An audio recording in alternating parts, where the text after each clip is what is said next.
All right. Hello, everyone. Welcome to the Beef Up Front podcast. I'm your host, Ryan Coyle, and I'm joined alongside Joe Kometz today. Me and Joe are going to be going through our 2020 NFL Draft Big Board on the offensive side of the ball. We're going to be hitting on the quarterback prospects, the running back prospects, and the receivers.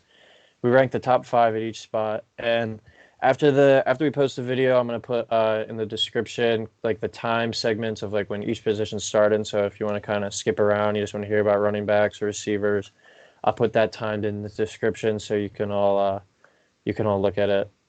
But we're going to first start off with the quarterback position, and at quarterback, Joe's gonna start us off with Tua Tagovailoa, the quarterback from Alabama.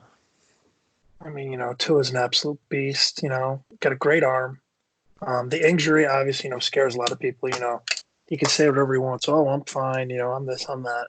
No one will really know until you see him start to play because he has a history of like little injuries. Like I'm pretty sure in the SEC title game his sophomore year, he hurt like his ankle, I believe. And that's when Jalen Hurts had to come in and they came back and beat Georgia. But, he has like history where, like little minor injuries here and there. And the problem is though, over time, it starts to build up. Sorry, I'm just getting a text really quick. Um, and just over time, those start to build up. And, he had great stats. Even against like SEC defenses, he's tearing them up. But you got to see how he'll transition over the NFL game because personally, I mean, Bama kind of is notorious for their quarterbacks going out and not really being that impressive in the NFL. AJ McCarron comes to mind. He was like one of the best quarterbacks in SEC history, and he, just kind of been a bust in the NFL. He's kind of been like a, prototypical backup third string QB his entire career, which isn't bad. You're making a lot of money not to get hurt, Yeah. but, I don't think that would really suit Tua very well. Yeah. I agree though that I think Tua is the best quarterback prospect in the draft. Even though the next guy we're gonna hit on, Joe Burrow, he's projected as the number one pick, but I think Tua, as long as he stays healthy, I think he's gonna be a better prospect. He just reminds me of like a left-handed Russell Wilson, where he can make plays, he got out of the pocket. He's a very accurate passer, very smart. And you saw what he did with the Alabama team. He took their offense to new heights. So, but I agree, especially at a position quarterback that's getting hit all the time. I think Tua might he needs to like bulk up a little bit and add some more strength to that frame to prevent further injuries. But the next guy we're going to hit on is our number two quarterback prospect from LSU, Joe Burrow. Burrow had a historic season this year at LSU, showed great leadership. He took that LSU offense, who historically is like a weak offense, like they usually run the ball, quick passing routes, stuff like that. And this year they opened it up. Burrow lit the NCAA on fire.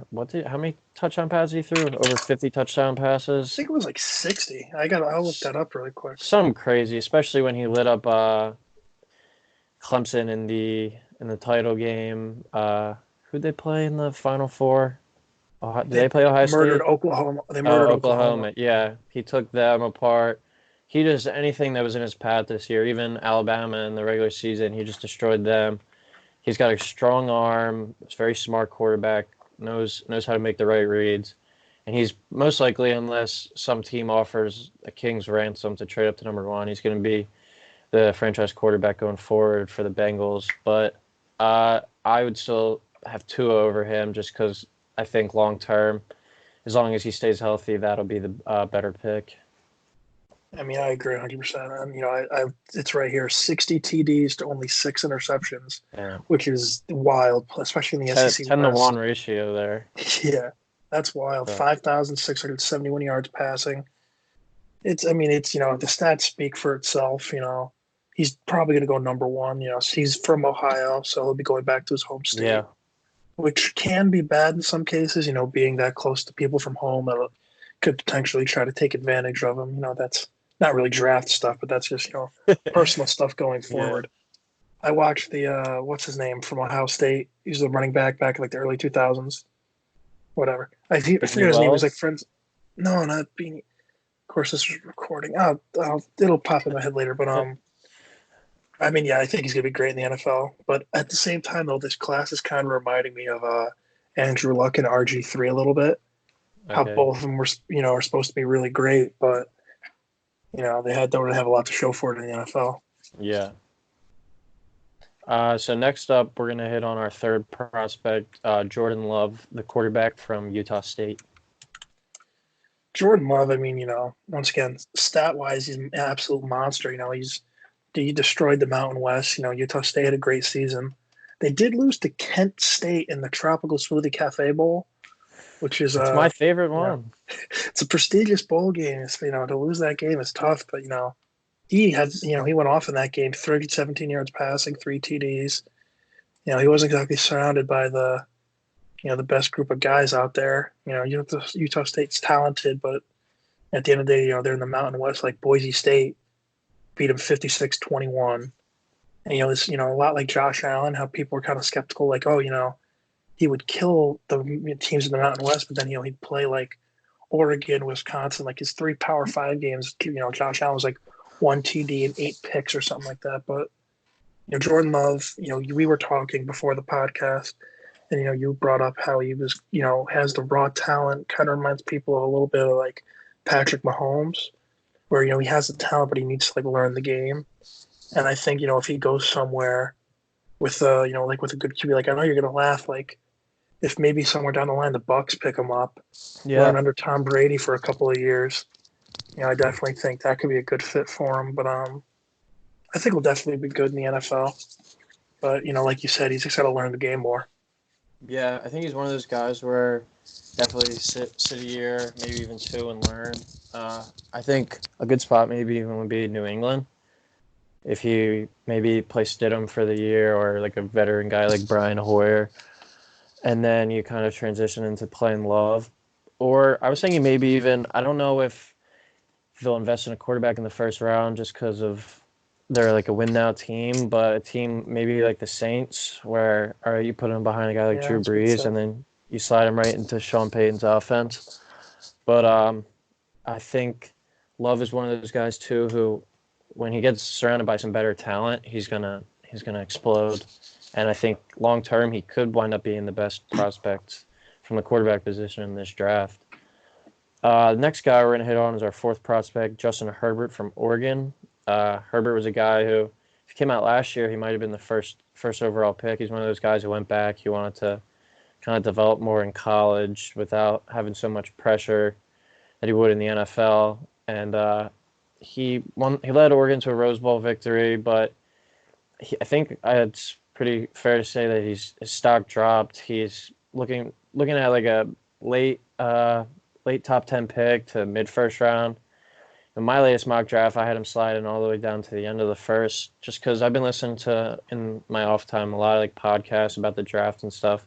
And a lot of scouts are saying they like his arm strength and he's got talent, good mobility, stuff like that. But a lot of them are saying he doesn't like trust his arm, he doesn't trust his ability much.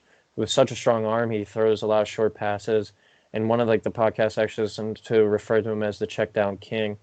So in the NFL, I mean, you can dink and dunk your way down the field, but we saw in the Super Bowl the difference. It was Patrick Mahomes on the Chiefs instead of Jimmy Garoppolo on the 49ers.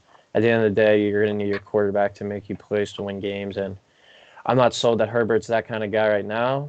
Maybe if he went to a team like the Chargers where he could sit behind Tyrod Taylor, or if they picked up Cam Newton, maybe sit behind him for the year, maybe transition into a starter eventually. Or maybe a team like Jacksonville where he goes in and competes with Gardner Minshew, maybe gets a starting job midway through the year, something like that.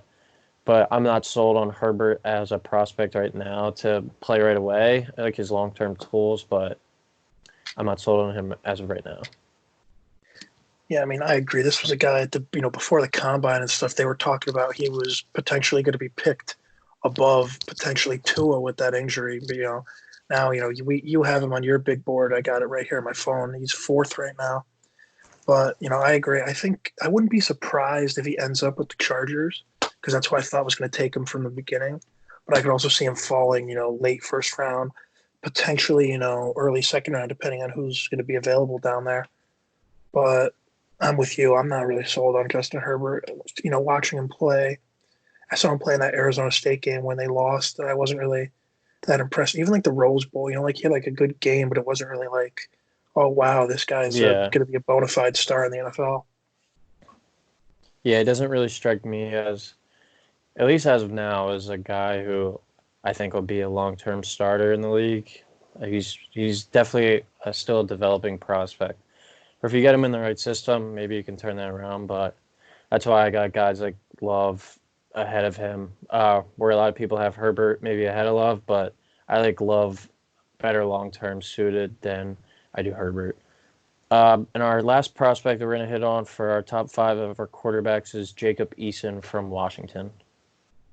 First of all, I mean, I think this just speaks to how good Aaron Murray was at Georgia. I mean, he forced Jacob Eason to transfer to Washington, forced, oh my gosh, what's his name at Ohio State? Justin Fields. It's completely blanking there for a second. I mean, he beat both them out, so, pat on Aaron Murray's back. He won't be. Wait, do you mean Jake Fromm? Jake, oh my God. Yeah, Aaron Murray was Aaron, there in like he was the early legend 2010s. back Yeah, with Todd Jake Gurley. Fromm. Yeah, good for Jake Fromm. Yikes.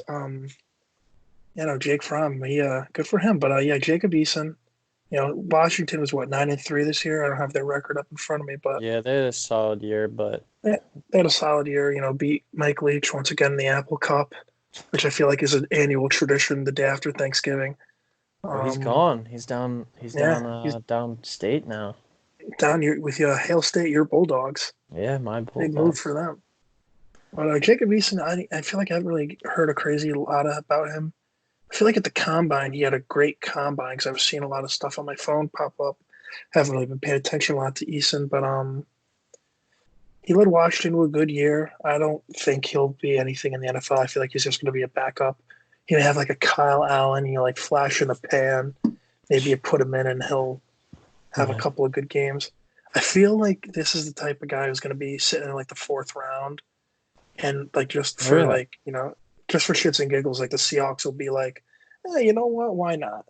Just in case Russell Wilson gets hurt. Like I could see him ending up in the Seahawks as like a backup or like the Bears. Or in all honesty, if your Birds want to back up, why not? Could be. Wentz, Luke's probably going to be mad when he hears me say this. He likes to get hurt, even when he gets cheap shotted in the playoffs. But you might need a backup. Jacob Eason, I feel like could be a good prototypical backup.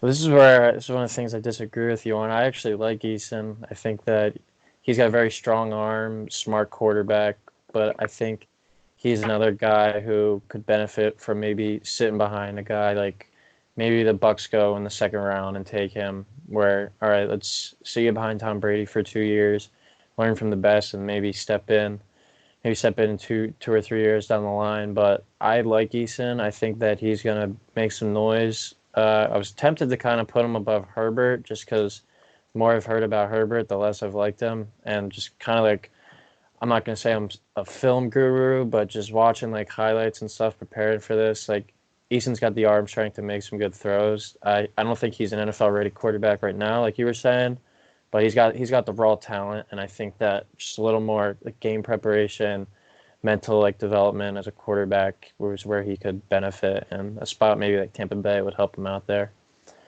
But that's it for our quarterback discussion. We're gonna move on to the running backs now. Our first product is the pride of Philadelphia, DeAndre Swift, St. Joe's Prep, former star, went down to Georgia. Just watching him in high school and throughout college, he's just one of the more complete running backs I've ever seen.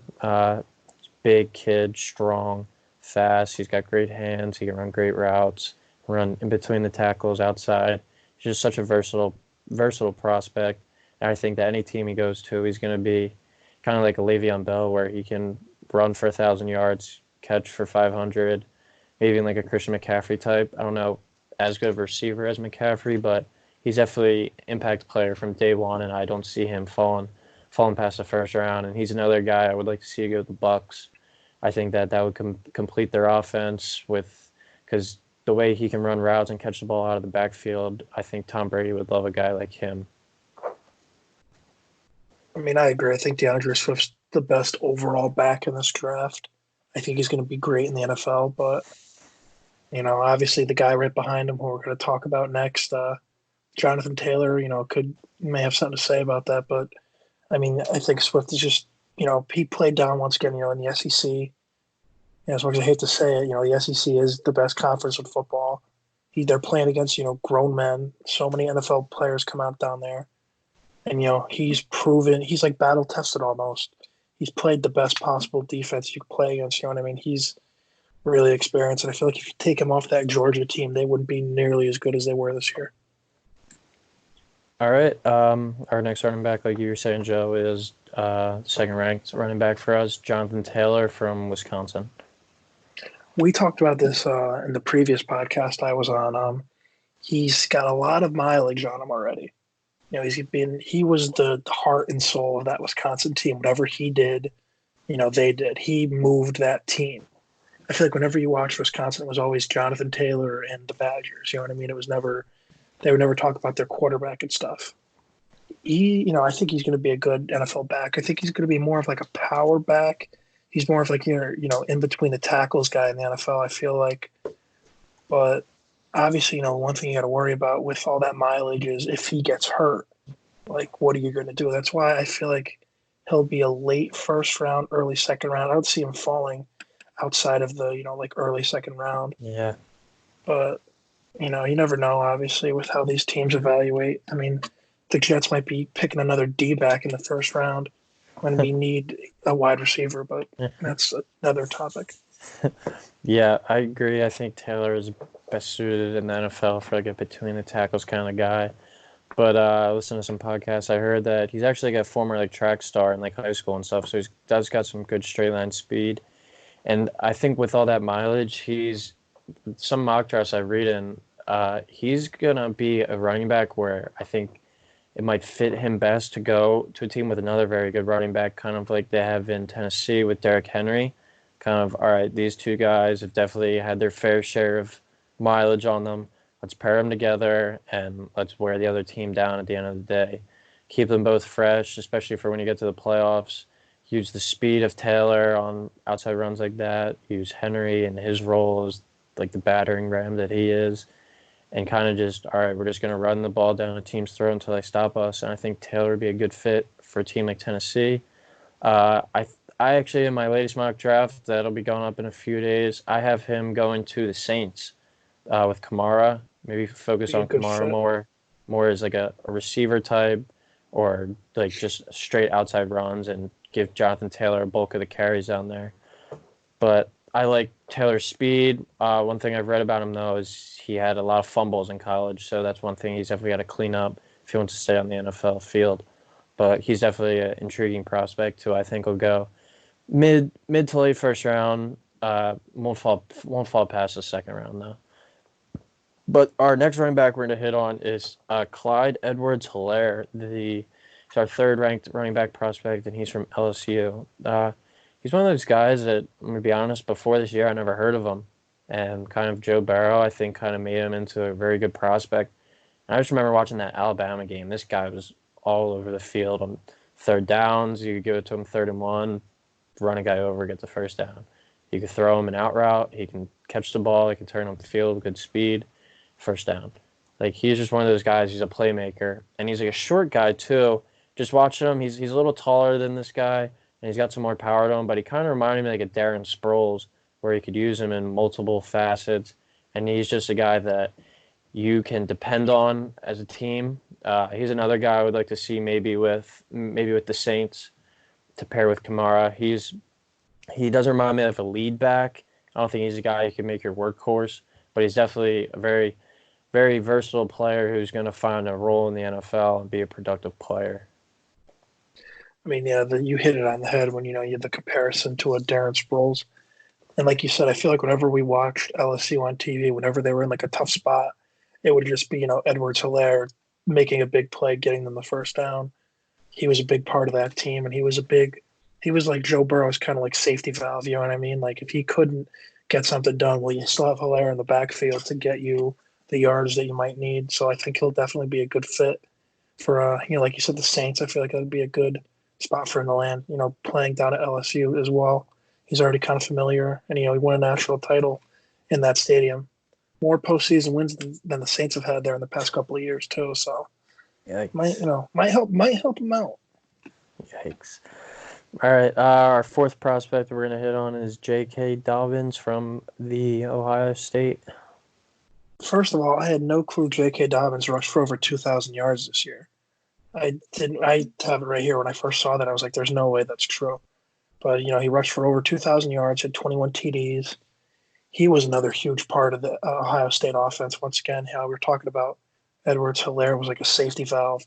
He was the safety valve out at Ohio State. Whenever they needed something, he would go get you. However many yards you needed.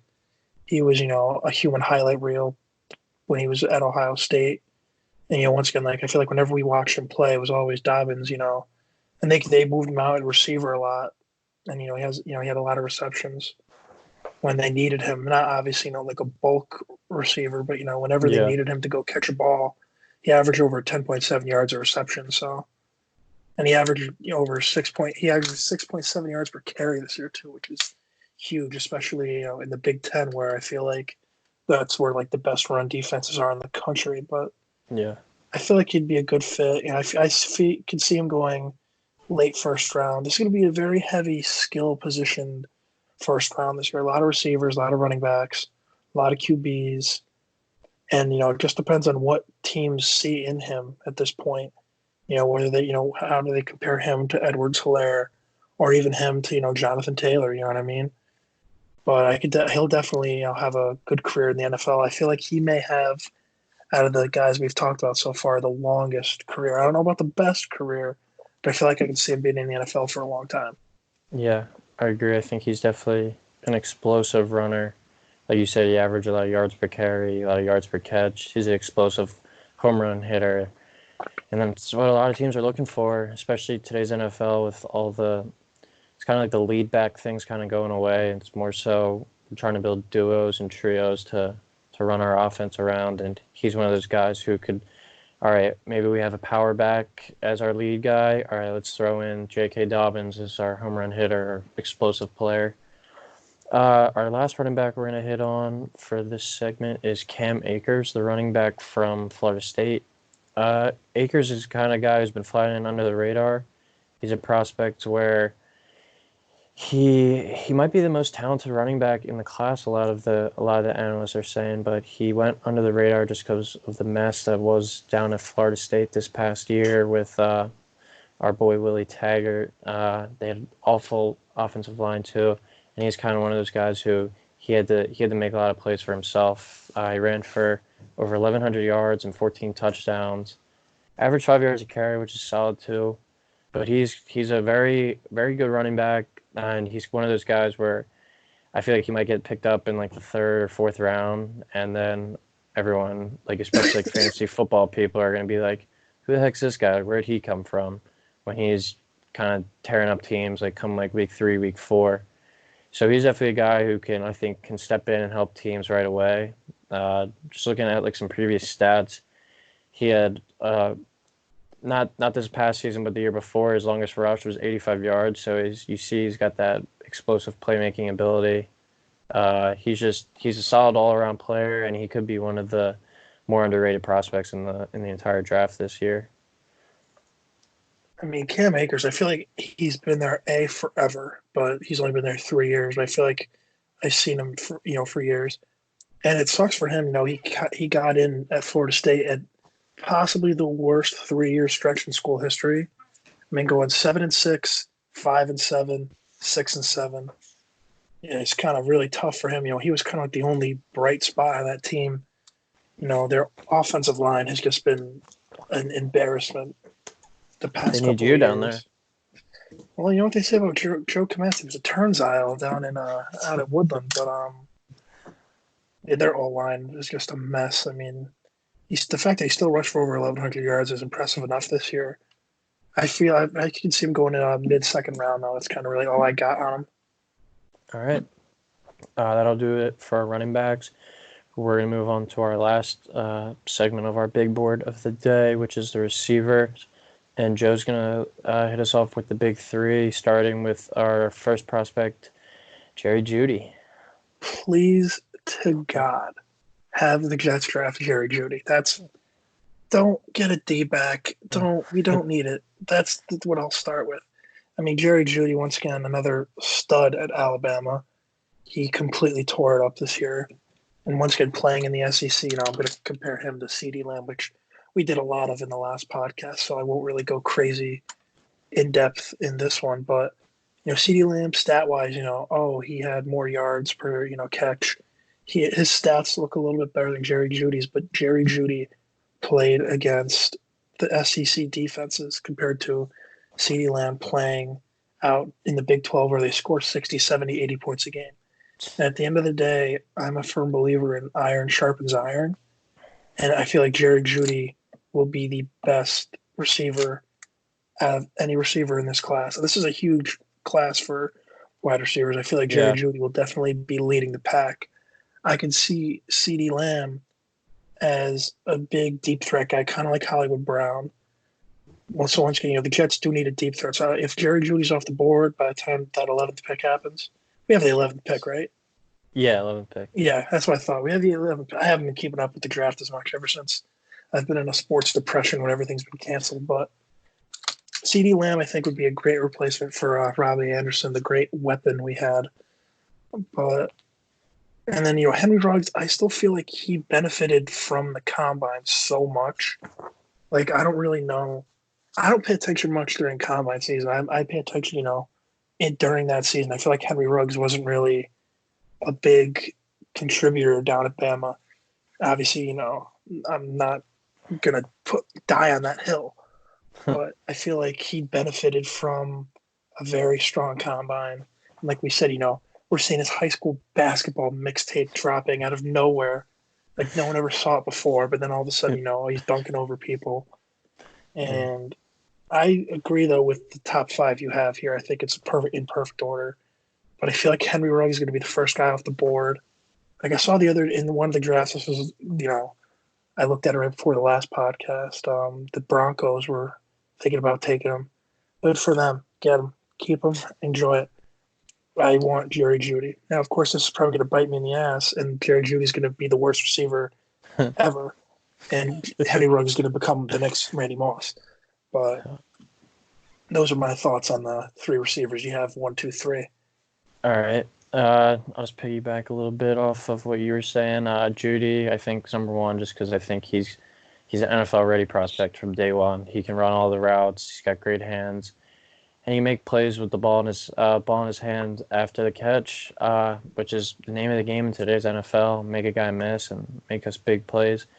The one thing I kind of hate about leading up to the draft is just the fact that people, I feel like, overanalyze too much. Like Jerry Jeudy destroyed the SEC this year, and now people are all of a sudden saying, "Oh, well, Henry Ruggs has some better speed," or Justin Jefferson had better numbers. If you just watch college football, you saw Jeudy was the best receiver. He was the best receiver the whole year, hands down, and he's just an NFL guy from day one. He's going to be could be a Pro Bowler right away if he lands in the right spot. He just reminds me of a Stephon Diggs, Keenan Allen guy who's very consistent, good hands, good routes, and he's just going to be a very solid player and potential Pro Bowler for many years. CeeDee Lamb, the next guy, he's a big yak guy, just so many yards after the catch. Very big, strong built receiver. He can make tough contested catches, make a guy miss, and he's a big play threat as well. And then Ruggs, he's the speedster. I can see why a lot of teams are starting to believe that he could be the best receiver. Just you can't teach that 4.27 40 time. And if you get him into the right system with good coaching and a good quarterback, he can make them better. The quarterback and coaching staff can make him better and complete him as a receiver. So maybe long term he might be better than Jeudy or Lamb. But I think definitely Jeudy and Lamb right now are the 2 best receivers, with Ruggs a close third. Then our last 2, we have Laviska Shenault from Colorado. He's a guy I want to see go to the Baltimore Ravens. He's a guy who played running back, receiver, wildcat QB. He's just a versatile player. You could line up all over the field, and I think putting him in shotgun or even line him up out wide with Lamar Jackson, that's just a duo that could wreak havoc, especially with Hollywood Brown, Mark Ingram. Just continue to load up that offense. They already got a strong defense. Load up that offense some more. And a guy like Shenault would just just make that offense, I think, even more complete than it is. He's a playmaker with the ball in his hands too. Just the one thing holding him back, I would have him actually ahead of Ruggs. I think just watching off the film, if he's had a track record of being more healthy, he's beat up. He's another guy with a lot of mileage.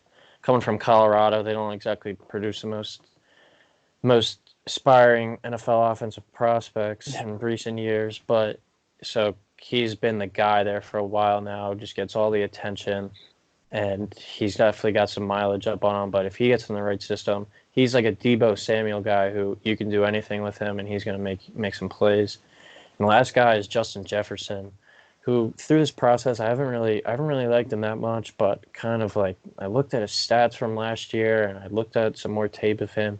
He had tell me if these numbers surprise you, Joe. 111 catches, over 1,500 yards, and 16 receiving touchdowns just last year. Yeah, if you had said that, I would have been like, oh, are those like his career numbers? That's what I thought when I first saw. Because I feel like I haven't heard a lot more about this guy. Yeah, I mean, you like even watching LSU, I feel like he wasn't really targeted a lot, at least in the national title game. That's the most recent game I can think of, but I don't really remember hearing a lot about him. And now, I mean, he's obviously number 5. You know a lot more about and you pay attention a lot more to the combine and stuff in the offseason than I do. So I mean, he's obviously there for a reason, but I had no clue his stats were that good this year. Yeah, he's a very tall, really. He's like kind of lanky. He needs to get some more build, but he's got like really long arms. And a lot of the things I've read about him, you can play him in the slot. He's a quick, like shifty guy. You can play him outside. He's like 6'3" about too, so he's a red zone threat. And he's one of those prospects who's kind of developing more. He was kind of like unheralded the past few years, but then once Burrow opened up that offense this year, you kind of saw what he could be and what's to come maybe for him down the line. He's a guy I've seen mocked to my Eagles a lot too. I didn't add this. Another player, if Jefferson's off the board, he's grown on me, but I'm not sold on him yet. Just because I think we could do better than that. I would like to see Chenault there. They tried to use Nelson Aguilar in this role where it moved him all over the field and give him different jobs, but obviously we know that didn't pan out. But with a creative play caller like Doug Peterson, I think Chenault will be a great addition. He could run end arounds, reverses, stuff like that, screens, go deep. Like, he's a very versatile player. But Chenault and Jefferson are the last 2 receivers to round out our top 5. You have anything on Chenault or Jefferson you want to add? I was just going to touch on Chenault quick. Like you said, he was just, an all-around guy at Colorado. He's a prototypical, utility receiver. If you need him, like you said, to run, like an end around, like a jet sweep or something, he can do that. He can, go deep. He could be a possession guy if you need it. He's like the perfect, like, one size fits all kind of receiver. Like, whatever you need, he can do it. And, he can do it. He can maybe fit anywhere better than, like Jerry Jeudy or CeeDee Lamb. Like, I feel like CeeDee Lamb is more of a deep threat, not really that much of a possession guy. But if you need, Chenault to be a possession guy, he can be a possession guy. Yeah. All right, that'll do it for our podcast for today. If you guys like what you see, please like and subscribe to the channel. We appreciate all the support as we've been getting started on this. Like I said, look at the description. I'll put the time slots in there. So if you want to listen to quarterbacks, running backs, receivers, or just skip around, you can do that, or you can just listen to the whole thing. Keep an eye out next week. We'll hit on our defensive prospects, and then as we get closer to the draft, my plan is to have a big, record a mock draft with a few of us on here. So thanks again for listening, and we'll see you guys soon. Sounds good. Thank you, guys.